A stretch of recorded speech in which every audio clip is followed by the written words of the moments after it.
Kristo, hindi although Diyos, yes, pero ito is specific sa salita ng Kristo. Kaya ang paniniwala o sa ibang language, sa ibang translation, pananampalataya, nanggagaling sa pakikinig. Saan? At ang pakikinig sa pamamagitan ng salita ni Kristo, specifically ni Kristo. Okay? Bakit po nanggagaling ang pananampalataya sa pakikinig? Bakit kailangan ng pakikinig? Para magkaroon tayo ng pananampalataya. So, ang pananampalataya, ito galing sa Diyos. Okay? Ngayon, ang kanyang daan, ang kanyang way through, ay ang pakikinig. At hindi lang basta pakikinig sa the whole Bible, yes, importante rin yan, pero dito sa verse na to ay naka-specify salita ni Kristo. Bakit? Bakit ang pananampalataya natin ay nanggagaling sa pakikinig sa salita ni Kristo? Kasi nga, ang ating paniniwalaan si Kristo tama po ba? Kung hindi mo pinakikinggan si Kristo, paano mo siya paniniwalaan?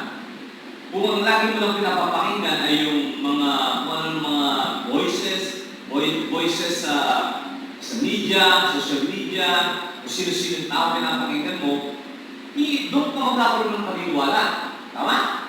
Kung ang lagi mong pinapakinggan, pinapanood, ay yung mga negative news everyday, magkakaroon ka ng paniniwala dyan at ang paniniwala mo ay negative. Okay? So, kung kanino ka nakafocus, kung kanino ka nakikinig, doon ka magkakaroon ng faith. Tama po ba?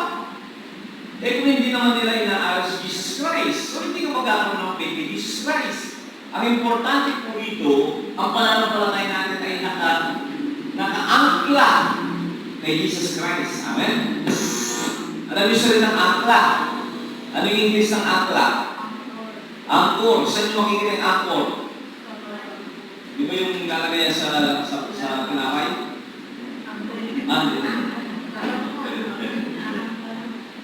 Yung angkor ay sa mga barko, no? Pagka hinahagis yan sa tali yan Yung araw yan, di ba? Araw. Tali yan. Yung sa tali na malalaking mga chain, kasi hahagis yan. Alam sa ito ay babaon doon sa ground, sa ilalim ng tubig, doon sa lupa, para hindi nadadala ng halon yung barko. Ngayon, kahit na marami ka pang angkla sa barko, kung nasa loob ng barko ang mga angkla, meron mo pa kinabang yan. Diba? Ito yung angkla mo, pero doon na sa barko, dumating ang halon, yung nangyayari. Diba? Kailangan ang angkla ay naka-angkla doon sa lupa, sa ground. So, what useless ang ating pananampalataya kung pananampalataya natin sa ating sarili o sa ating kapwa. Ang pananampalataya natin kailangan kanino naka-angkla? Kay Jesus Christ. Kaya very specific siya, wala. Specific doon sa Romans 10, verse 17, ang pananampalataya ay nanggagaling sa pakikinig at sa pakikinig sa salita ni Kristo. Amen? Salita mismo ni Kristo. Ano ba yung sinabi ni Kristo? O ano yung mga sinasabi ng Bible patungkol kay Kristo? Ano sinasabi ng mga apostol patungkol kay Kristo? Ano yung sinasabi ni Pablo patungkol kay Kristo? Ano sinasabi mismo ni Kristo patungkol sa kanyang sarili? Amen? Verse 17. Sabi niya rito, kaya ang pananampalataya ay bunga ng pakikinig. So, importante po yung makinig tayo.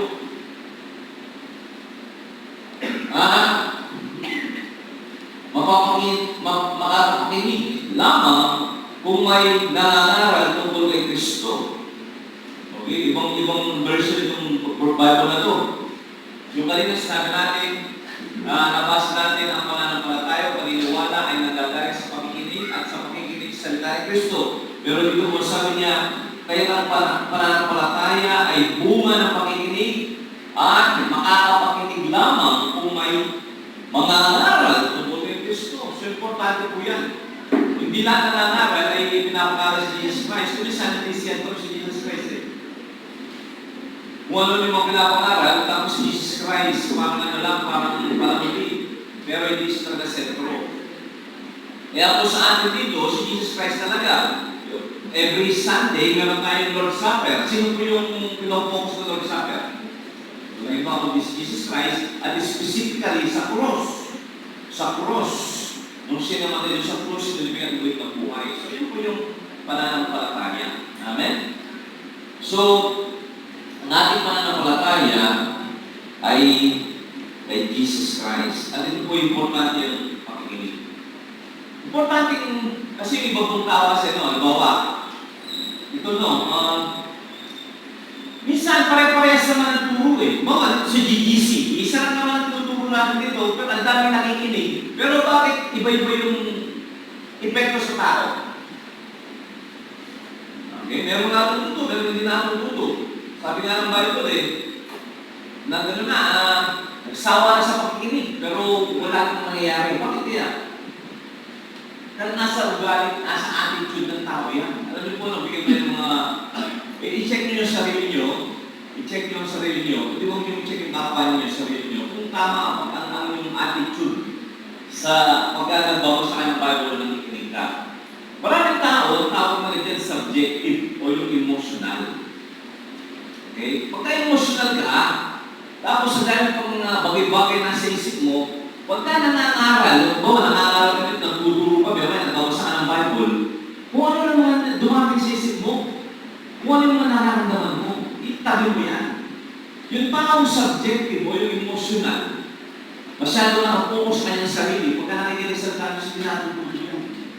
Kahit na paulit-ulit tuturuan yan, hindi natututo yan. Kahit na 9 times, kahit na paulit-ulit, hindi matututo. Kasi nakapokus sa kanyang sarili, sa kanyang emosyon, hindi siya nakapokus kung ano yung sinasabi, kung ano yung tinuturo. So, ang magandang attitude ay yung objective na tatawag. Hindi ka naman critical na matalino. Importante lang, i-focus mo lang muna kung ano yung sinasabi. Tama po ba? Kung ano yung tinuturo. Huwag ka muna mag-interpret. Huwag ka muna mag-isip kung ano. So, maraming tao kasi, doon yung po ang difference, yun ang pagkakaiba. Bakit si Pedro natuto, si Juan hindi natuto? Pero isa lang na nagtuturo. Kasi emotional. Subjective ang tawag nila doon. Kailangan mag-aaral, accurate, at objective. Ano yung tinuturo? Okay, ano ba yung tinuturo? Okay, maliwanag po yan, no? So, kung ano yung mga nasa isip nyo, kalimutan nyo muna yun. Ano yung mga alam mo dati, kalimutan mo muna yun. Ano yung dagdagan mo ngayon, kalimutan mo yan. Itabi mo muna. It's not about you. It's not about how you feel. Hindi mo yung nararamdaman mo. Kung ano yung tinuturo ng Biblia. Okay? Minsan, magbabasa ang tao. Si Pedro magbabasa ng same Bible. Si Juan magbabasa ng same Bible. Iba yung effect. Bakit? Walang problema sa Bible. Walang problema sa nagtuturo. Minsan yung ugali ng nakikinig. Amin mo ba? Ay, nasa mga estudyante sa school Minsan, ano lang dati, yung matuto Kaya ginagawa ko, hindi ako ma-absent.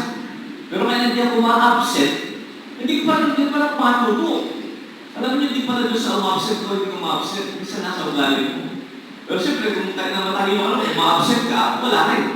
Magaling kang bumita, pero hindi ka naman nakikinig, wala rin. So, ang punututos ko rito, yung nakikinig talaga. Baka, pinapakinggan niyo mo ba kami ngayon?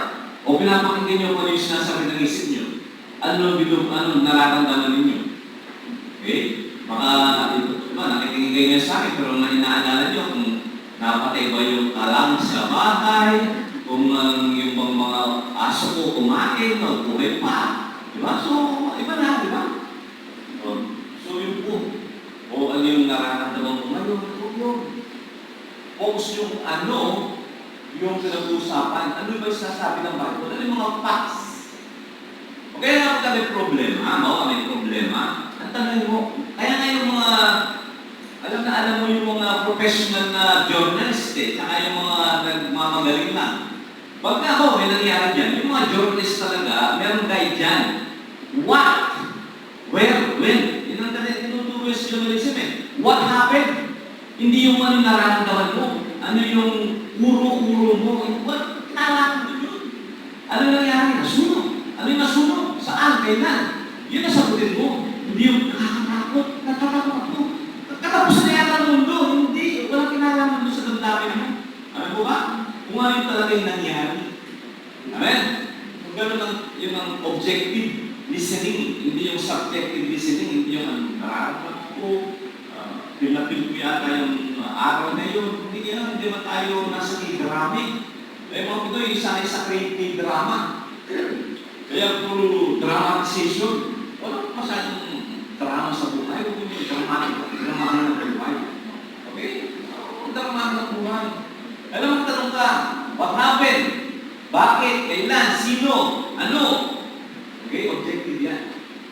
Ano ba sinasabi ng Bible? Kaya nga, ang paniniwala ng gagaling. Saan ang gagaling?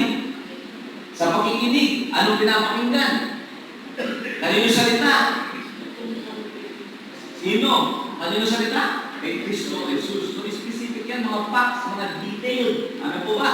Yun ang objective listening. Amen? So yan. Isa ako, na-review ako ng asawa ko eh. Bawa. Hindi ka kasi nagpapasa ng text. Kasi pag nabinasa ko yung unang sentence lang, nagre-react na ako eh. Basahin mo lahat. Okay, kung ano yung meaning. Ano yung mga facts doon, ano yung mga what, ano yung mga why,